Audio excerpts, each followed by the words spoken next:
इतिहास में पहली बार एक ऑडियो के चक्कर में चौकी का पूरा स्टाफ सस्पेंड। खनन से जुड़ी बातचीत हुई वायरल, तो देखिए कैसे मच गया ये हड़कंप।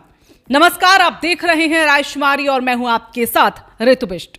हरिद्वार पुलिस महकमे में शायद पहली बार ऐसा हुआ जब एक वायरल ऑडियो ने पूरी की पूरी पुलिस चौकी को ही कटघरे में लाकर खड़ा कर दिया और कुछ ही घंटों के भीतर एक के बाद एक 6 पुलिसकर्मी निलंबित कर दिए गए। जी हां, एक छोटा सा ऑडियो क्लिप, कुछ मिनटों की बातचीत और उसके बाद ऐसा प्रशासनिक एक्शन हुआ जिसने पूरे इलाके में चर्चा छेड़ दी है।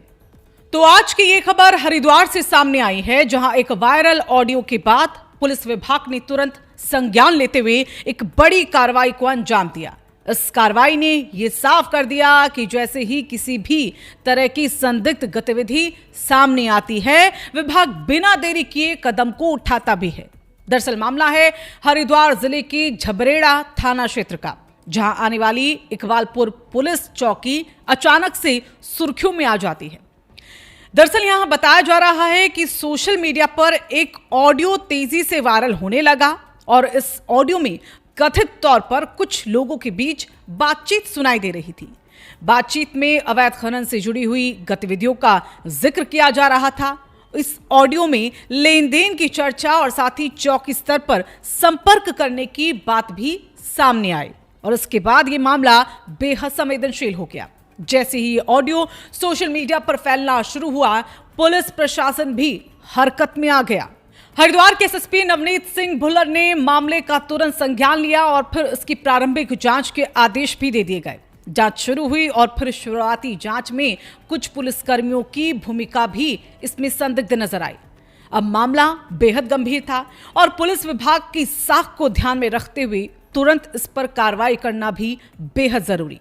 जहां इसी को देखते हुए एसएसपी नवनीत सिंह भुल्लर ने सख्त फैसला लिया और तत्काल प्रभाव से इकबालपुर चौकी प्रभारी नवीन सिंह चौहान को निलंबित कर दिया गया इस पूरे मामले में। और इसके साथ ही चौकी में तैनात जो अन्य पुलिसकर्मी थे, उनके खिलाफ भी विभागीय कार्रवाई करते हुए उन्हें निलंबित कर दिया गया। आपको बता दें कि इस निलंबित किए गए पुलिसकर्मियों में जो नाम है, हेड कांस्टेबल वीरेंद्र शर्मा का है, हेड कांस्टेबल हरेंद्र का है, कांस्टेबल विपिन कुमार, कांस्टेबल देवेश सिंह और कांस्टेबल प्रदीप भी शामिल है। यानी एक वायरल ऑडियो के सामने आने के बाद पूरी चौकी का स्टाफ ही निलंबन की कार्रवाई का अब सामना कर रहा है। हालांकि अधिकारियों ने इस पर साफ किया है कि ये जो कार्रवाई है वो प्रारंभिक जांच के आधार पर की गई है, ताकि पूरे मामले की निष्पक्ष जांच हो सके और तथ्यों के आधार पर आगे की कार्रवाई भी तय की जा सके। दरअसल पुलिस प्रशासन की प्राथमिकता यह है कि मामले की गहराई से जांच की जाए और जो भी सच्चाई सामने आए उसी के आधार पर आगे की कार्रवाई हो। और इसी उद्देश्य से पूरे प्रकरण की विस्तृत जांच की जिम्मेदारी एसपी देहात शेखर चंद्र सुयाल को इसमें सौंप दी गई है। उन्हें निर्देश दिए गए हैं कि पूरे मामले की निष्पक्ष और गहन जांच कर जल्द से जल्द ही अपनी रिपोर्ट वरिष्ठ अधिकारियों को सौंपी जाए। जांच रिपोर्ट आने के बाद ही ये स्पष्ट होगा कि वायरल ऑडियो में जो बातें सामने आई है उनका स्वाभाविक वास्तविक सच आखिरकार क्या है। वहीं पुलिस अधिकारियों का यह भी कहना है कि जिले में कानून व्यवस्था को बनाए रखना सर्वोच्च प्राथमिकता है और किसी भी प्रकार की जो गैरकानूनी गतिविधियां हैं उनको बर्दाश्त नहीं किया जाएगा। वहीं एसएसपी नवनीत सिंह भुल्लर ने भी स्पष्ट कहा है कि अगर जांच में किसी पुलिसकर्मी की संलिप्तता सामने आती है तो उसके खिलाफ सख्त विभागीय कार्रवाई की जाएगी। इस कार्रवाई को पुलिस विभाग के भीतर अनुशासन और साथ ही जवाबदेही को मजबूत करने के कदम पे रूप में देखा जा रहा है।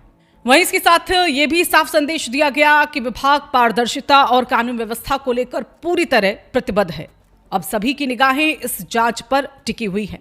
क्या वायरल ऑडियो में जो बातें सुनाई दे रही हैं वो पूरी सच्चाई है या जांच में कोई और पहलू भी सामने आएगा?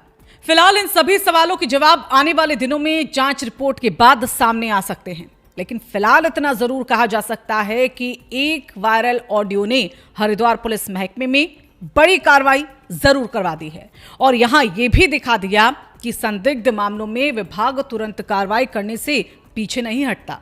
इस पूरे मामले से जुड़ी हुई हर छोटी बड़ी अपडेट हम आपको लगातार देते रहेंगे। अगर आपको ये खबर महत्वपूर्ण लगी हो तो इस वीडियो को आप लाइक जरूर कीजिए, ताकि ऐसी जरूरी खबरें ज्यादा से ज्यादा लोगों तक पहुंच पाएं। और इस मामले पर आपकी क्या राय है, आप क्या सोचते हैं, कमेंट करके हमें जरूर बताएं। और साथ ही रायशुमारी को सब्सक्राइब करना न भूलें।